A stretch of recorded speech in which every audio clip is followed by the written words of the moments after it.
not doing paddles again, are you, Ben? I thought you said it made your wrist too tired. I'm not doing hand paddles. You're already the best swimmer in Boston Harbor. Why do you keep trying to make machinery do it better? Because the fish keep passing me when I swim. Did you hear that, Horace? Well, we'll see how this works.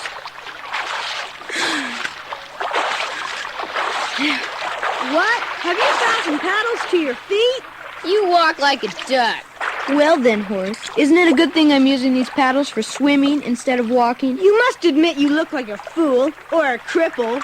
So does a fish on land. Clear the way. It'll never work. The paddles will come right off. Count now. 2, 3, 4, 5, 6, 7. Here comes one paddle. 8, 9. The other paddle. 10. And here's Ben. I told you it wouldn't work. And I was right. You'd best not say such things to Ben.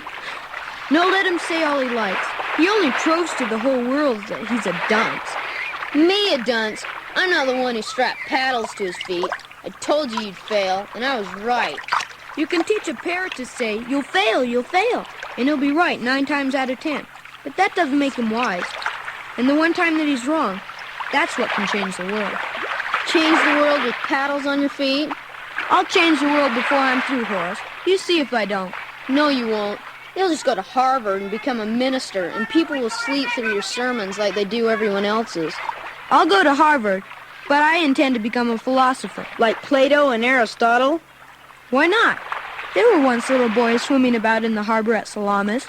I bet they didn't put paddles on their feet. Yes, Horace, you were so clever. You told me the paddles would come off. Now tell me why they came off. You didn't tie them tight enough. Oh, so if I tie them better, my experiment will work? No. Then how'd you know they'd come off? You were right, they came off. But why? It just didn't make sense to put paddles on your feet, that's all. There, Philip. God gives a brain to Horace and he doesn't give one to a dog. Now I ask you, is that fair? Are you calling me a dog? Of course not. I have a greater affection for dogs than that. Is he insulting me? I can never tell when Ben is insulting me. That's why you'll make a perfect Christian. You never know when you ought to be angry. I was right and you were wrong, and that's all that matters. I know why I was wrong, and you don't have the faintest idea why you were right, and that is all that matters. Oh, why did the paddles come off? Because it isn't just the flat of your foot that pushes you forward when you're swimming. It's the top of your foot, and your ankles too. So the water was pulling the paddle away from me every time I kicked. Well, of course. That's what I meant. Listen to him, Philip. I tell him something that he's never thought of, and he's sure he knew it all his life. If I'm ever a lawyer, Horace, I hope you're always in the jury. You know something, Ben? If you were ever drowning, I think I'd be doing the world a favor if I didn't call for help. Why is that, Horace? Why would the world be better if I were dead? Because you aren't happy just being smart. You aren't happy unless everybody else feels stupid, too. You can't just pick up your idea and set it up alongside everybody else's. You have to knock all theirs down first. Well, let me tell you something, Ben Franklin. You didn't invent the whole world, you know. You didn't even invent brains. There have been smarter people than you before, and there will be again. And you know something else? There are probably smarter people than you somewhere in the world right now. Oh, he's just sore, that's all. Don't worry about him, Ben. I'm not worried about him. Why do you look so serious, then?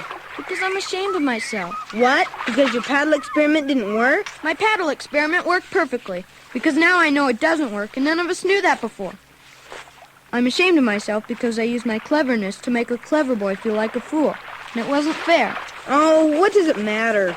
I don't like people who act the way I just acted. Did you come for a swim or to confess your sins? Neither. What did you come for, then? To duck you under the water.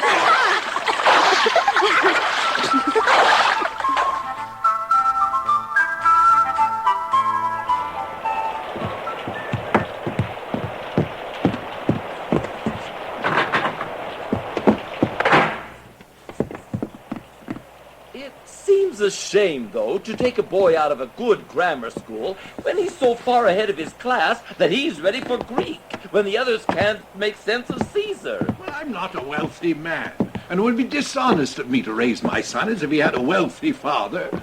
I can never afford to send him to Harvard, so there's no point in giving him an education that can only prepare him for college. He ought to go to college. Ah. All the children are bright, Josiah, but Ben is... Ben is arrogant and proud.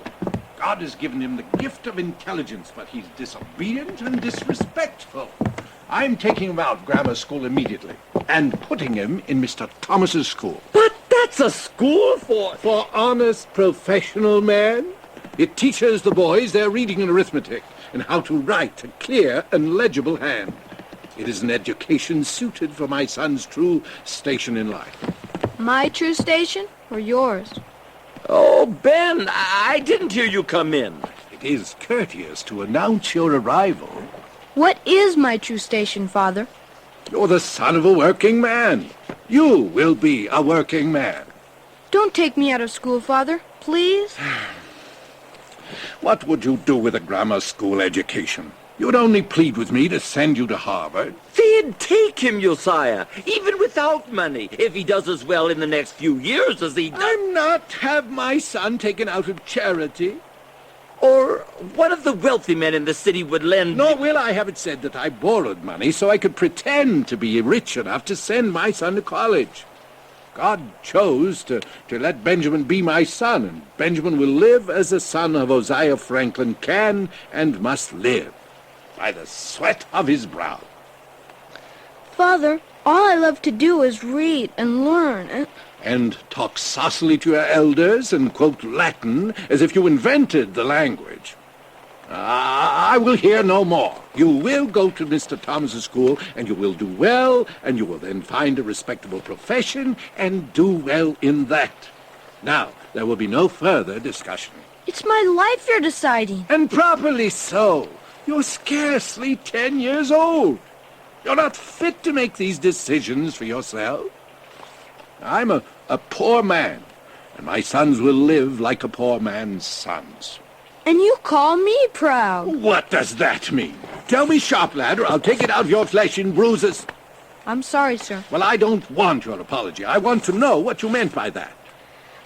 I just wonder, Father, if it isn't as much a sin for a man to be proud of his poverty as it is for a man to be proud of his wealth. Get out of this room, Ben, and prepare yourself to change schools. Now there'll be no further discussion. Go! So, you're amused? Well, I can see that I did well to name young Ben after you, of all my brothers. Yeah, forgive me, Josiah. I couldn't help myself. I do not see what is so funny. Young Ben doesn't take after me, Josiah. He takes after you. Stubborn, proud, and absolutely sure that he knows better than anyone else what's true and false, what's right and wrong. So my own brother accuses me of these grave sins? Sins? Who said anything about sins? Well... I consider those to be your primary virtues, Josiah. Good day, my dear brother. As for little Ben, I'm not concerned. The child is clever enough that even if you apprentice him to a chimney sweep, he'll grow up to be a great man. And all I care about is whether he grows up to be a good man. And at present, that seems unlikely. Good day, my dear brother Ben. It's a good thing I love you, because if I did not, I would dislike you thoroughly. I love you when you talk that way. It makes me feel like a child again. God bless you, Josiah. Yes, I hope he does.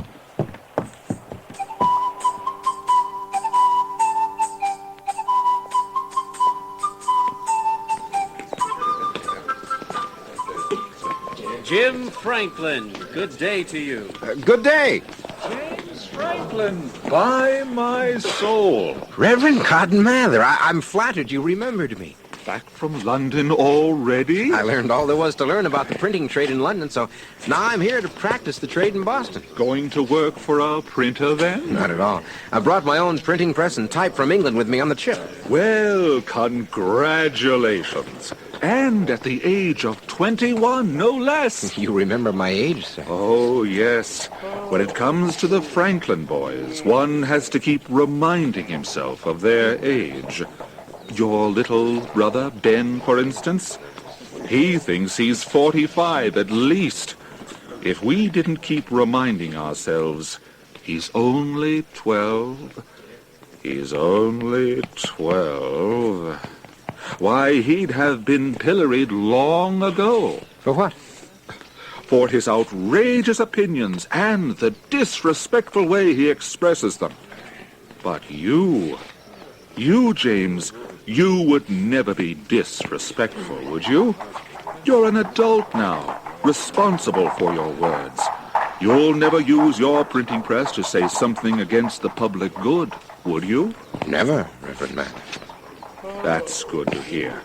Those who run printing presses have a responsibility to be sure they print only those things that will uplift others and not tear them down. But, Reverend Mather, which others? What do you mean, James? Others. Your fellow man. But if I print what will uplift you, a Puritan minister, sir, won't that tear down the Quaker and the Catholic? And if I print what will uplift an Englishman, won't that tear down a Frenchman or a Spaniard? You are publishing in Boston, sir. If you wish to be in business, you will print that which is uplifting to the people of Boston. Oh, I beg you to be more specific, sir. By uplifting, do you mean that I should print only what inspires them and makes them feel good? Or that I should also print those things which make them keenly aware of their mistakes, so that they may improve, even though it makes them feel uncomfortable? I can see that you have a contentious spirit, Mr. Franklin. I have sincerely asked you a question. I plead with you to teach me. How is that contentious? Then here is some advice. Come to church, Mr. Franklin. Come regularly and listen to how we teach the people of the goodness of God and point out the errors of their ways. Then, when you publish, see to it that you point out the same errors and praise the same virtues that we do. You may be sure, Reverend Mather, that every error I learn from you, I will point out in my printing. Then your printing business will thrive, sir, but not otherwise. Good day. Good day, Reverend Mather.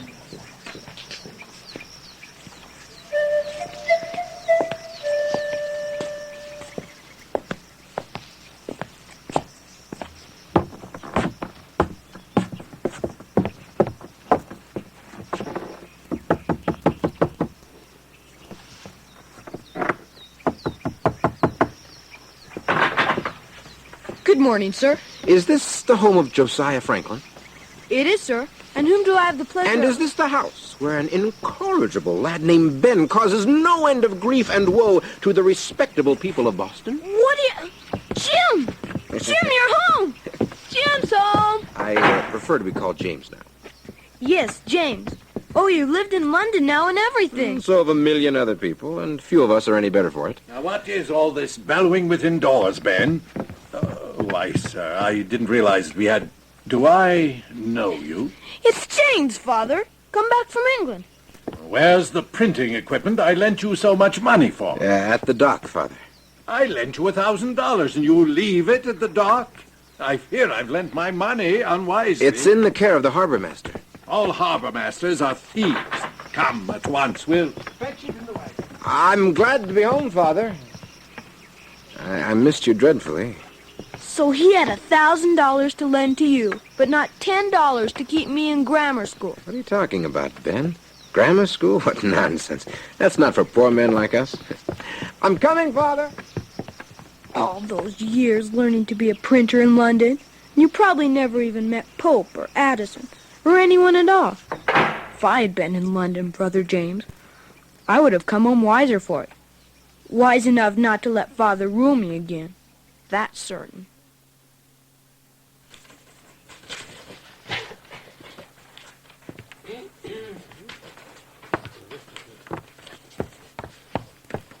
Master Charles, your T's should be crossed, but not your B's.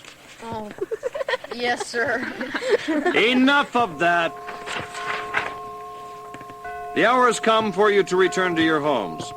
Master Frederick, will you say the prayer for us? O God, our Father, we thank thee for our teacher and the marvelous patience he has with our ignorance, and we ask thee to forgive us for being so slow and lazy with our studies. We pray that thou wilt turn us into decent, hard-working, respectable men, in spite of being dull, foolish, wicked, and unworthy boys. Amen. Amen.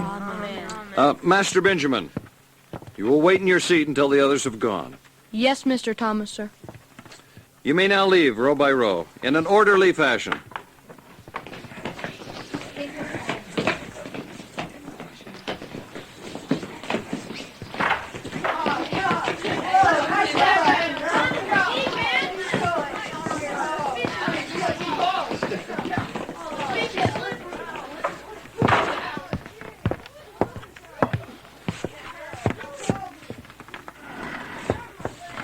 Mr. Benjamin. Yes, sir.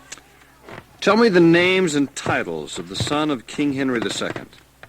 The eldest was Henry, Prince of Wales, but he died before his father. Then Richard, called Lionheart, who was afterward king. Then Geoffrey, Duke of Brittany, who died before his father. Then John, called Lachlan, afterward king, in whose reign the Magna Carta was signed. Who was the author of the Leviathan? Thomas Hobbes, sir. Have you read it? Yes, sir. Who wrote this line? The hungry sheep look up and are not fed. John Milton, sir, in Lycidas. And what is the first law of motion? If a body is at rest or moving at a constant speed in a straight line, it will continue to do so unless acted on Go on. I forget. On the contrary, you just remembered Remembered what, sir? that you are pretending to be bad at arithmetic. Oh, I'm terrible at arithmetic. You've read Newton The title page only, sir. from beginning to end. You perform calculus. What is calculus? You understand the forces of gravitation, and yet you fail the examination in long division.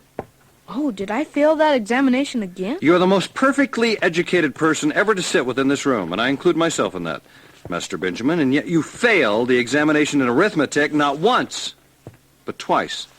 My father will be so angry at me. You won't tell him, will you? When God gave you the gift of intellect, Master Benjamin, he wasted it. Mr. Thomas, I mean no disrespect, but do I belong in your school? Master Benjamin, the truth is that to take your father's tuition money is fraudulent, for you are utterly wasting your hours in this classroom. Yes, sir. And I will tell your father so. Oh, he'll be so angry.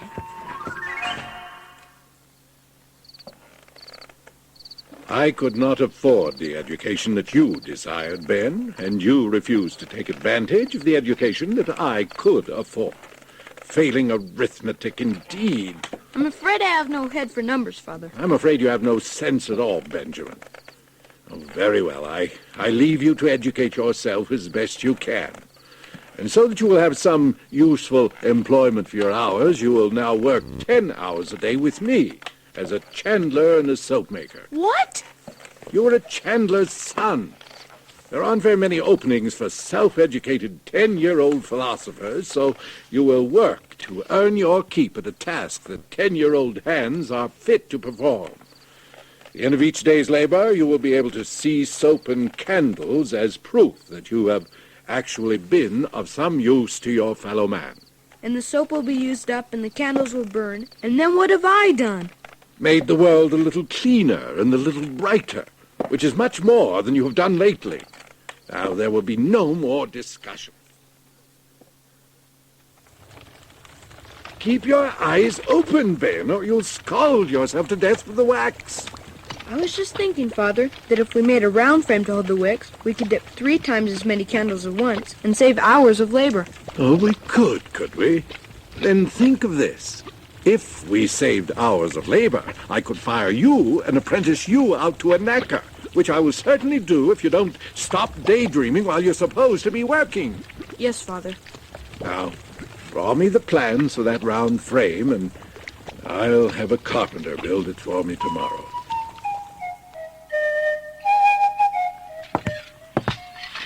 Father, Father, come in. I am in. I have the best news.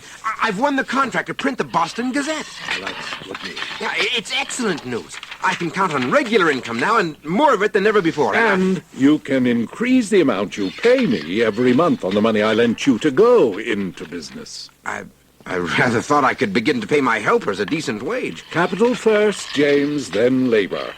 You can always get more workmen, but if you once lose your name as a borrower, you're out of business forever.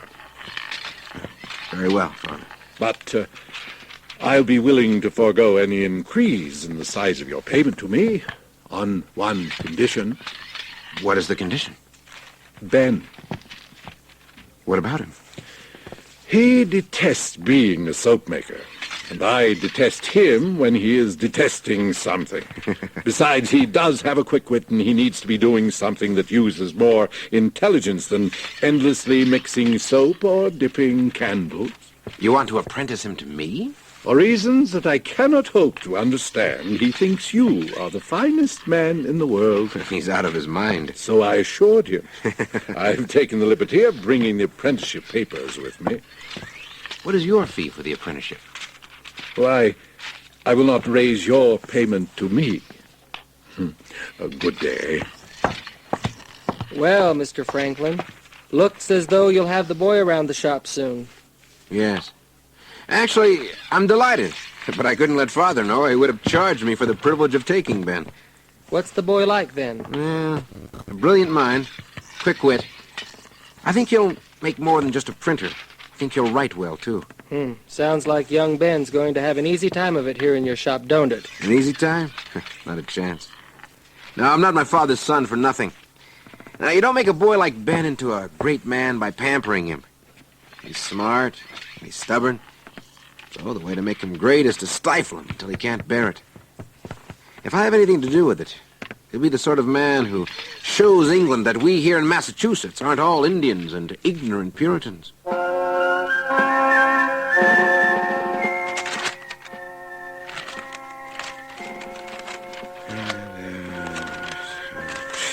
What is this? You call this writing? This is the sort of nonsense you're going to produce. Teaching you to read and write was a waste of time. Sweep the floor, Ben. Put this paper in the dustbin where it belongs. Yes, sir. And mind how you speak to me.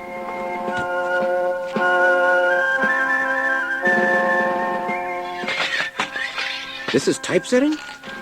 Look. Look, you put in this R from the wrong font. It's a Roman R. And the manuscript plainly calls for italics. I'm sorry. I thought there was already too much italics in this. You thought. You thought. The job of a typesetter is to reproduce the intention of the writer, not to improve on it. Yes, sir. What sort of poem is this? Ben, this is silly, sloppy, and sentimental. Utterly worthless. Don't you think so, James? I don't know. It's worthless as poetry, but as printing, there might be some profit in it. Ah, come all you jolly sailors, you all so stout and brave. Come hearken, and I'll tell you what happened on the wave. Oh, now really, James, could anyone want to pay money for this drivel? Of course. Drivel sells much better than anything else. Drivel is worth its weight in gold to a printer, and if Ben is writing drivel, well, why not get my money's worth out of it? I've already printed up a few hundred sheets of this, and it'll turn a profit. Mark my words. Well, you have to put his name on it. Someday he may want to live this down. Do you want your name on it, Ben? Yes. And he wants to go to Harvard? You'll make a miserable hacker of him yet, James. Oh, well. Someday he'll probably learn how to write intelligently. Then I'll just have to go looking for another scribbler. Right, Ben? Someday you'll learn how to write, won't you? Someday.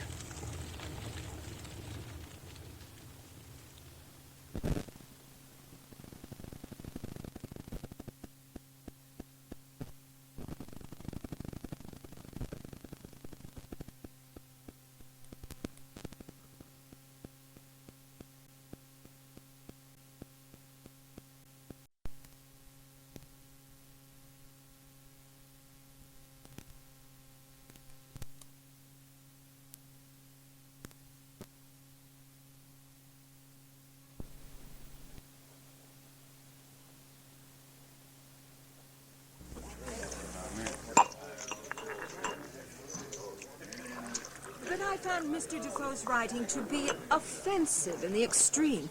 He said more than in all propriety ought to be said in print, where anyone may read it. That's all very well, but What's so funny, John?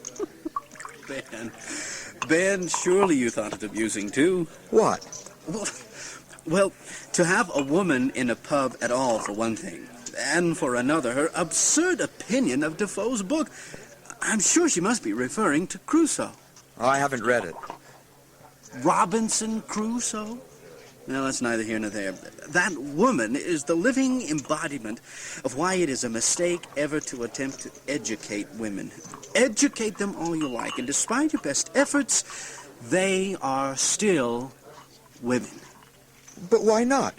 Educate a man, and he's still a man. You are so simplistic, Ben.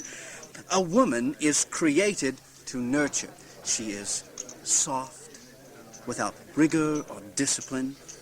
Like that woman who just passed our table, she cannot bear the frank reality that Defoe presents in his books, the pain, the fear, the harshness of life.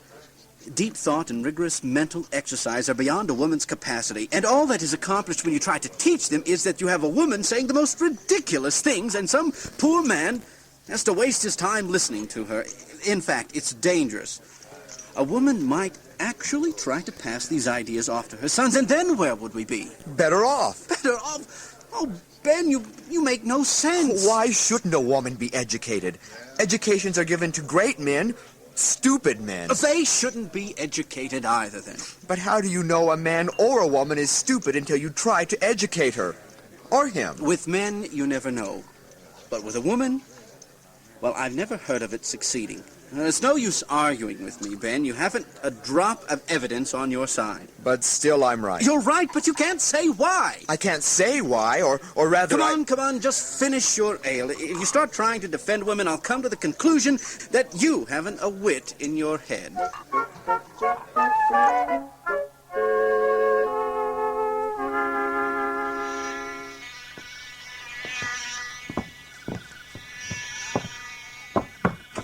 Hold still a moment. There. What? What? I swatted a fly, Ben. Oh, sorry, Father.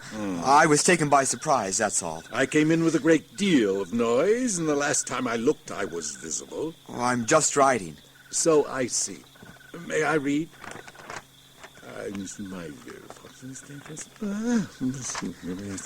It's a letter.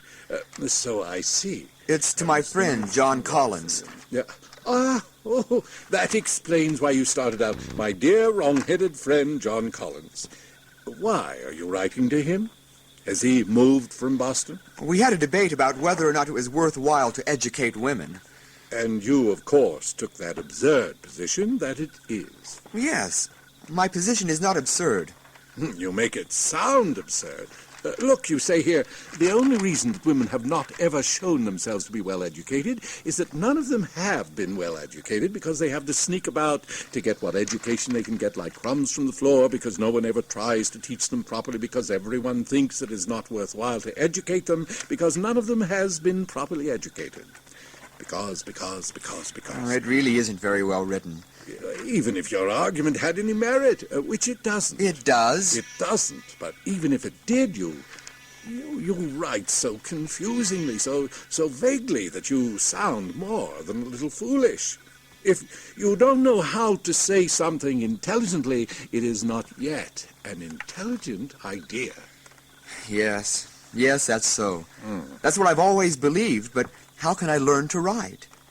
Well, I rather imagine it's something you have to be born with. No one is born writing well. For that matter, no one is born writing at all. Go to bed. It's getting late. It's too hot to sleep. Then get a newspaper and help me swat these flowers.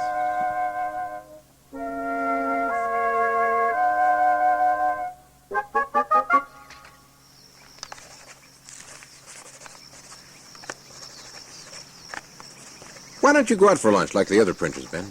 I ate well enough here. What are you writing? Oh, nothing. It's good. It's good. It's very good, but it sounds... It sounds familiar because it is familiar. It's by Addison. It was in The Spectator. But not word for word. No, I'm rewriting his ideas in my language. But why? So that I can learn how to express intelligent ideas intelligently. Copying? I just jot down his main ideas, and then I try to write the same ideas again. Then I compare what he did with what I did. And how do they compare? Mine is terrible, but I'm getting better. Actually, I think this is pretty good. It's getting better. I've lost the contract with the Gazette. Oh. It was a friendship thing. They're going to lose money because of it. What will you do without the income from that? Going to start a new paper. New England Courant. Why does Boston need another paper? Because this paper is going to be different. How?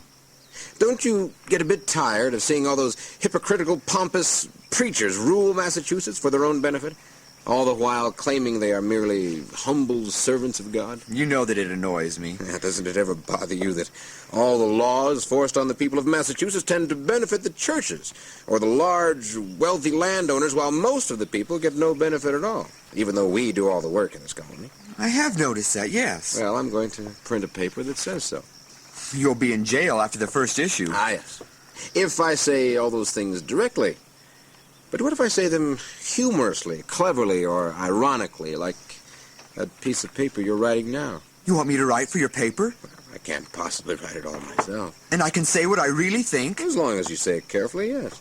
I will not only say it carefully, I will say it brilliantly. Humble little fellow, aren't you? If a man doesn't know his own abilities, then he's a fool. Yes, but it might profit you to let others mention how brilliant you are and pretend not to know it yourself. Oh, that would be hypocritical. Yes.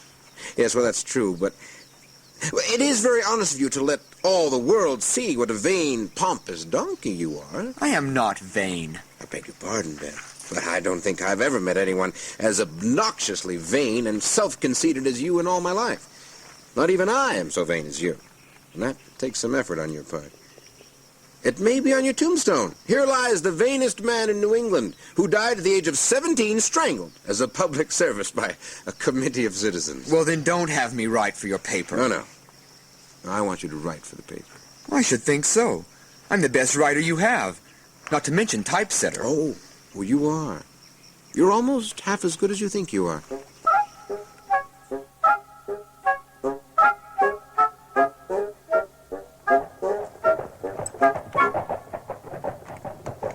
Have you read the latest outrages in the Courant, Father? I have canceled my subscription, Cotton. I no longer allow it to be mailed to my home. It says here that if the ministers of God approve of a thing, it is a sign that it is of the devil. That obnoxious James Franklin must be taught that there are things too sacred to be spoken of in that manner. I think he should be hanged. Now, Cotton, some ministers in England were hanged once for saying what they believed, and we disapproved of that. But those men were godly men, and this is profane and blasphemous. And nevertheless, we do not go about hanging people because of their words, even lying and obnoxious words like these. What will we do then?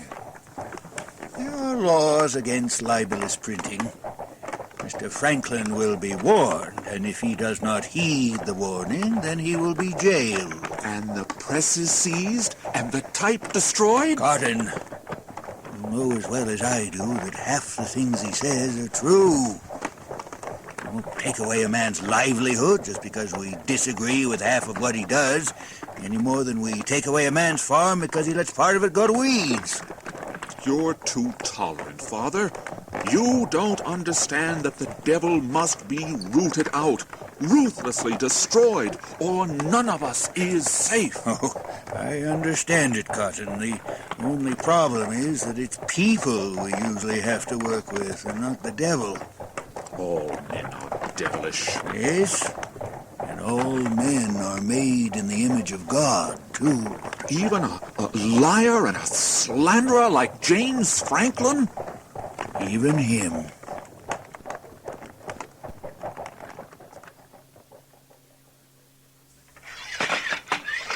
They say that old Reverend Increase Mather is all lathered up. That's good, isn't it, Ben? Lather Mather. Oh, come on, John. You can come up with something cleverer than that. Tell me, Collins, what does Reverend Mather have to say? Well, Mr. Franklin, he announced to his congregation that he has canceled his subscription to the Courant, and he urges all his congregation to do likewise. Oh, yes. Yes, he's canceled his subscription. But he sends a boy every week to buy a copy to bring it home. But that's serious. Yes. Yes, it is. We'd better brace ourselves to lose a lot of subscribers. On the contrary, we'd better order twice as much paper for the next issue. What? Reverend Mather's our best advertiser. Oh, a few obedient souls will cancel their subscriptions, but when word of this gets around, another 1,000 or two will want to buy copies of the paper to find out what it is that has Mather in such a lather. You may laugh. It's, Cotton Mather, Reverend Mather's son. I know who it is. Fools mock, but they shall mourn. Fools also rush in where angels fear to tread. What? And a fool and his money are soon parted. And a fool saith in his heart, there is no God. What are you saying? Quotations about fools from the Bible. The 75th Psalm. I say unto the fools, deal not foolishly. He goes on to say, God is the judge. I know what he has to say. I have memorized the Old Testament and the New. Enough, Ben. I apologize for my apprentice's ill manners, Reverend Mather. Oh, excuse me, but I think Mr. Mather was calling us fools. The right Reverend Dr. Mather, if you please. You are fools when you laugh at sacred things. Don't you remember that the Lord also said, whoever shall call his brother a fool shall be in danger of hell fire? You may laugh, all of you, but I am here to give you fair warning. Your filthy, lying newspaper has caused all the scandal that will be endured. You mean that you ministers have decided to cease your hypocrisy?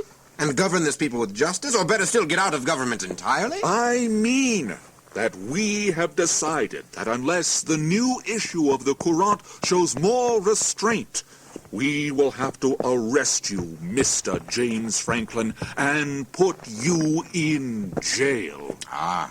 There are laws against printing offensive statements against the church and the government. There shouldn't be any such laws.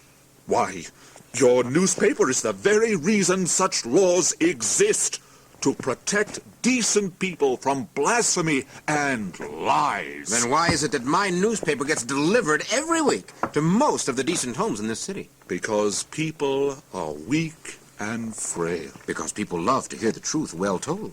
You have been warned. Oh, indeed. Good day.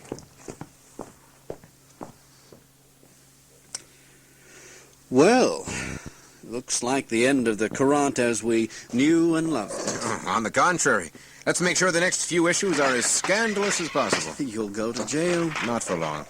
How many copies of the paper do you think will sell the week I'm in jail, and the weeks while I'm still in? Thousands. And if the government of Massachusetts thinks I'm so dangerous they have to jail me, how seriously do you think people will take my paper? Very seriously. By putting me in jail, they'll turn my newspaper into the most powerful journal in America. I hope you're ready to run things while I'm gone, Ben. Quite ready. And you'll write essays every week on your experience in jail, I hope. Oh, if they let me write. They'll certainly let me visit you, and I'll write it. Well, what if it doesn't work? What if circulation doesn't improve? I'll still print the truth as I see it, John. Because as far as I'm concerned, if a man owns a press and doesn't tell the truth, he has to answer to God as surely as a minister who doesn't live the gospel that he preaches. Welcome to prison, Mr. Franklin. And a good evening to you, too.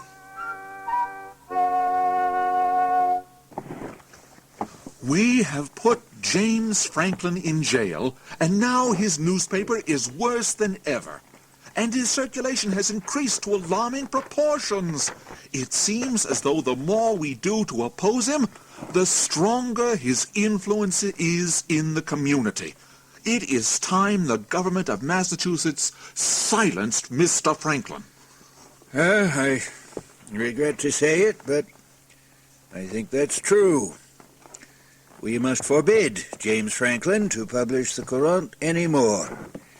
He must either sell the paper to someone else or cease publication entirely.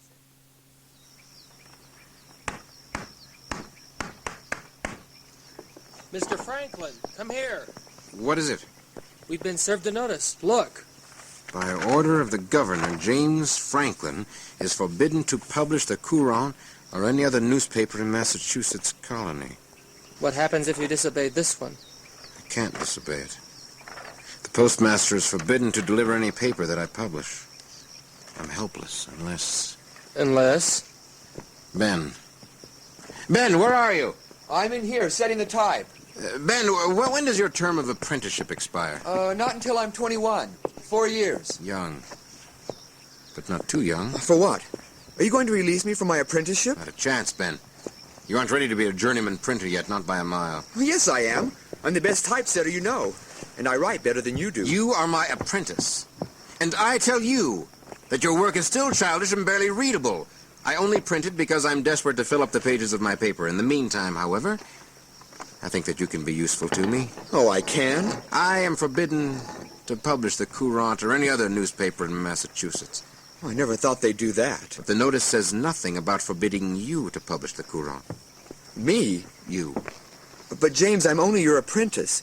You remain legally responsible for all my actions. If I publish the paper, it will be considered your action and the postmaster won't touch it. That's right. That's right, I forgot. But if you release me from my apprenticeship... Never.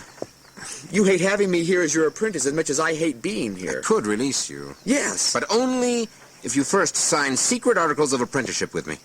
Then that's no release at all. Of course it isn't. I'm not going to let you go, do you understand? You're too untrained and stupid to go off on your own. Then I won't let you publish your paper in my name. Then I'll stop publishing the paper, and then where will you publish your wretched little pieces of drivel? Tell me that. I don't know. Well, will you do it? Yes, but I think you're being unfair. I'm saving you from your own ignorance. In later years, you'll thank me for this. I doubt it.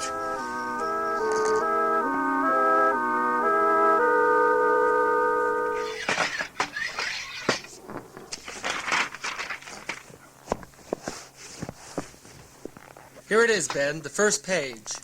The New England Courant. Benjamin Franklin, publisher. I think it looks good. Don't let it go to your head, Ben. It's still my press and my paper. Don't you forget it. Unless it comes to court, at which time no one helped you publish the thing at all. The best article I've ever written, too. In old time, it was no disrespect for men and women to be called by their own names. Adam was never called Master Adam. We never read of Noah Esquire, Methuselah Knight and Baronet, nor the Right Honorable Abraham, Viscount of Mesopotamia, Baron of Canaan. No, they were plain men, honest shepherds that took care of their families and flocks. Moses was a great prophet, and Aaron a priest of the Lord. But we never read of Reverend Moses, nor the Right Reverend Father in God Aaron, by divine providence Lord Archbishop of Israel. You never saw Madam Rebecca in the Bible, my Lady Rachel, nor Mary, though a princess of the blood after the death of Joseph, called the Princess Dowager of Nazareth. The tragedy of this is that to thousands of the people of Massachusetts, this will seem merely funny. I was right at the first. This will only be stopped if we hang James Franklin. Don't be absurd. No, don't be absurd. Make a martyr of him. If we have learned one lesson from this gentleman, we should certainly have learned that every time we act to suppress this newspaper, more and more people read it. More and more people believe it. And instead of harming our enemies, we have only advanced their cause. That's true. No. Short of killing men for their words, which I will not do, there is no way that we can fight this vicious paper by force of law. So we leave them free to do the devil's work? Well, the government will leave them free, but remember, Cotton, We have the truth on our side. We can fight their mockery with the gospel of Jesus Christ. Amen. The Lord himself never struck his enemies down. He only argued with them, taught against them, and the pure in heart followed him. That is our weapon, and we must wield it with all the strength we have. More than that we cannot do.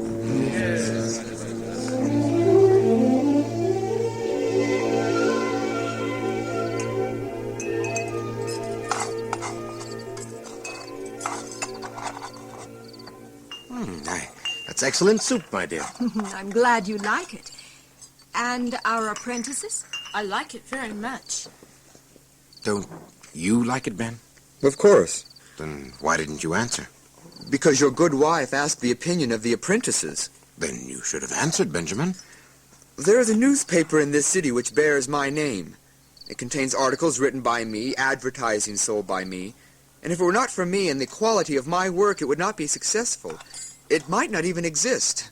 I am no man's apprentice. You are my apprentice. Where are the articles of my apprenticeship? Publish them, James. Then watch as the government steps in and takes away your newspaper. They won't. They've obviously decided to leave me alone. Then why haven't you taken my name off the masthead? It's safer. That's all.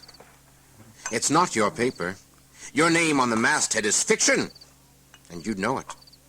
It is my paper. And your work for it could be done by someone with little talent and less wit. You're making progress, but you're far from any kind of... Sit down at my table, Ben. Or I'll do with you as I would with any rebellious apprentice. 100 years from now, you will only be remembered because you were my brother. Possibly. And I will see to it that you're remembered as the tyrant that you are. I have acted only for your own good. I know you have. Do you think I don't understand what you've been doing? Keeping me down so that I can grow, so that I'll always be challenged? I understand that. I appreciate it. But I've borne it for 5 years now, and I've learned all that you can teach me as an apprentice. If you keep me another day, James, it won't be education, it'll be tyranny. I'm ready. Do you think you could have nothing more to learn from me? I'm not saying that. I'm saying that I'm a man. I'm the equal of any man in America. Yes, there's more I can learn from you. I'd gladly stay with you. But as an employee, not a slave. Contract is a contract. You are my apprentice, and you will fill your time. Then you are my enemy, James. I will never write for you again. As you wish. I can't compel a man to write. But while you're my apprentice, you'll not write for anyone else either. Ben Franklin, if you don't come back to this table, you'll go without food all day tomorrow. Bread and water for a week. I'm not afraid of your bread and water. I care nothing for your food. You will care for this, then. The law gives me the right to whip you for your disrespectful behavior. I'm not a child to be whipped by you. Are you not? I have a cane here that says you are. I'm not afraid of you. Learn to be. I'm as much a man as you are. You're not a free man until I free you. Oh, stop. Please, stop it. Oh, stop it. Stop it. Go to your room, then. Oh, James, you shouldn't have beaten him.